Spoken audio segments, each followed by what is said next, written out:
তুলনা করা ভার্সেস আমার তুলনা করা। তোর বন্ধু পিঙ্কি কত ভালো রেজাল্ট করেছে, গিয়ে দেখে আসকে যে একবার। মেয়েটাকে দেখলেও প্রাণ জুড়িয়ে যায়, কত ভালো মেয়ে। আর তুই? হ্যাঁ, ও ভালো রেজাল্ট করেছে, আমি শুনেছি।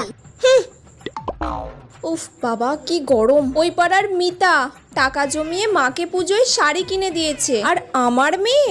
ঠিক আছে মা, পরের বারের পুজোয় আমিও টাকা জমিয়ে তোমার জন্য শাড়ি কিনে দেব। থাক মা, তোমাকে আর টাকা খরচা করে আমার জন্য শাড়ি কিনতে হবে না। দূর বাবা। মা, আমি আর মালতী কাকিমার মেয়ে তো এবারে খুব ভালো রেজাল্ট করেছি। আমিও ক্লাসের টপার হয়েছি আর ও ক্লাসের টপার হয়েছে, তাহলে ওর মা ওকে একটা ফোন গিফট করেছে, তুমিও আমাকে একটা ফোন গিফট করো।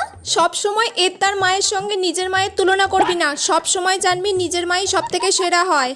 নিজে যখন অন্যের মেয়ের সঙ্গে নিজের মেয়ের তুলনা করো তখন খুব ভালো লাগে, আর আমি তুলনা করলেই যত দোষ হয়ে গেল।